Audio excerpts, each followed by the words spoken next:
Actually, I don't want to waste how good my makeup looks right now, and I know that's very vain, considering that the content of this video, this series of videos, is going to be very upsetting. But I look cute, and I'm about to take a bath. It's like literally right over there, but I wanted to get this started. I went to a movie tonight, which is why I look nice. If you're in the Los Angeles area, follow Cinematic Void. My friend Jim runs it. He puts on a lot of good movie viewings, and it's fun. Anyway. One of my followers sent me this. Do not out yourself, but thank you. If you have something you want to send me, there are ways to do it. Just message me here and we'll figure it out. She had to add me on Facebook because you can't send pictures through TikTok, but I'm everywhere, so it's fairly easy to find me. Anyway, this has to be one of the most upsetting stories I've ever seen. It's extremely long because the woman decided that she was going to write a novel complete with a prologue on Facebook. It is enraging. It is so full of entitlement and hubris, and it is so dangerous and irresponsible. And yet this woman thinks it was like this great healing journey, and I am so disgusted that I was actually enraged last night about it. And I thought, why not get it started? It's going to take me several videos to get through this though, so just bear with me.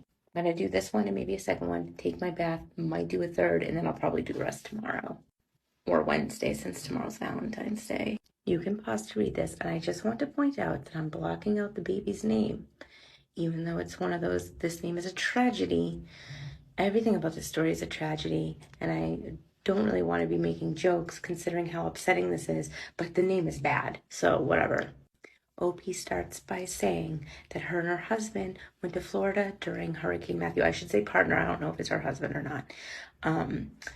Some stuff about her brother who passed away. I'm not going to judge her on that. That's really upsetting. My beloved and I conceived our second child outside while the wind whipped at our hair, surrounded by the shrieks of thunder. Can you see why this is annoying to me? This is not a novel. You do not have to write like this, and no one needs to know that you boned your husband during a hurricane outside. It's so weird. Stop telling us everything. I opened myself up to the light of another soul.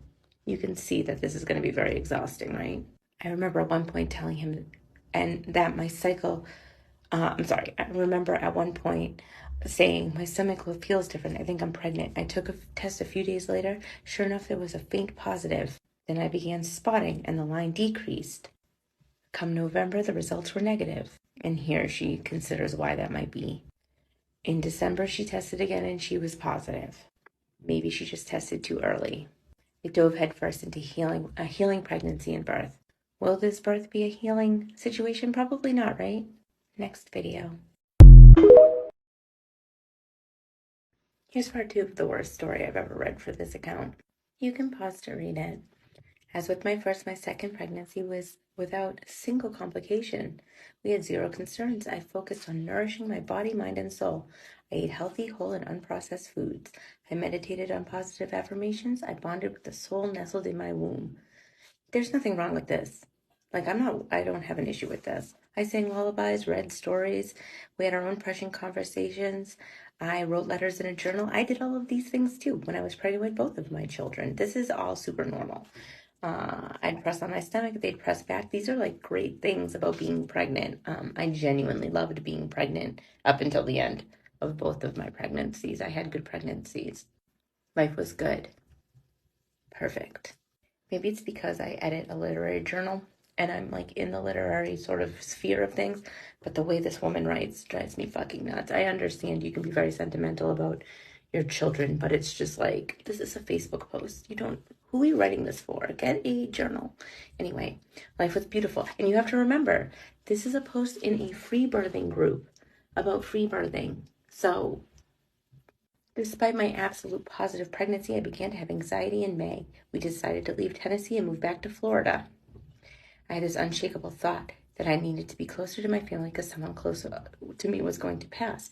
I chalked it up to my mind living in the past. May was the last time I saw my brother. Okay, so I get this. I'm not mad at this woman for any of this. My anxiety was so strong that we moved in with my in-laws until we found land to park our camper.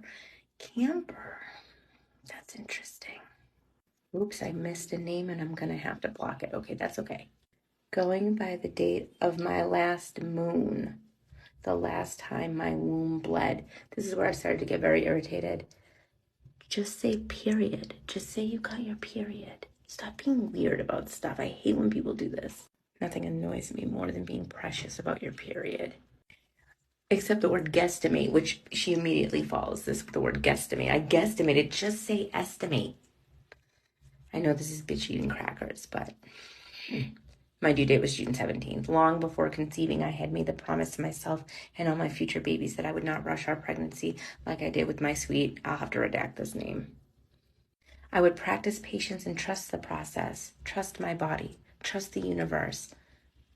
And I did until I hit 45 weeks. She's going to go on to say that maybe she miscalculated. And since this is a wild pregnancy, there's a great chance that she did. But 45 weeks is fucking dangerous. Your placenta is just going to deteriorate. This is insane. Taking a break. I'll be back. Okay, I took a bath. I look a mess. I'm going to keep going with this story. The worst story I have read so far covering this topic. If you hear any noise in the other room, it's because everyone in my house is up and walking around and lurking right outside the door. When I last left off, this woman thought that she was 45 weeks pregnant, and either she just can't count or literally thought she was 45 weeks pregnant. And then here we have, you can pause to read, her husband and her started to discuss different ways they could figure out how far along the gestation actually was. I know this is going to sound crazy, but a doctor could tell you that. Why don't you go to a doctor? Oh, I know, it's because you're an asshole. That night I wrote a letter to my baby telling them that I was ready for them, but also just wait until, some relatives leave.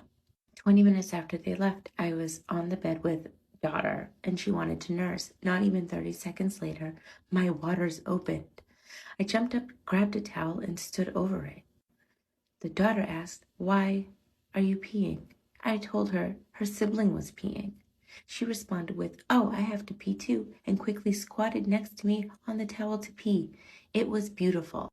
Sometimes there are stories that are cute to you and maybe your husband and maybe some relatives, but not to everyone else. You don't need to be telling an entire group that your daughter pissed on a towel next to you and you thought it was beautiful. I know this is bitch eating crackers. I don't care. It's gross. It was happening. I put up our birthing posters. My thing is blocking it, but basically some oils in the crock pot and some chakra candles. Woo stuff. Honestly, this is so stereotypical in the way the story goes. Like, I almost am begging it's a troll. I know that this isn't so bad so far, but strap in. Oh, here it is. I put the oils in the crock pot, ready for a perineum massage, excitedly took photos of the atmosphere and of us. One last photo of me being pregnant. Husband was so excited and giddy. Surges began, tightening in the womb, intense. Husband warmed up water for bath, and daughter sat in the tub with me, poured water on my back using a cup, and hummed with me during the stronger waves. I have opinions about involving your young children, still nursing children and stuff like this, but that's for another day maybe. I was grateful for the opportunity to rest before active labor. And then she talks about like her labor for bed. We walked to the riverbank where I secretly hoped to give birth. Gross. Stop giving birth near water. Okay, I'm going to continue in the next one. Meet me over in the next video.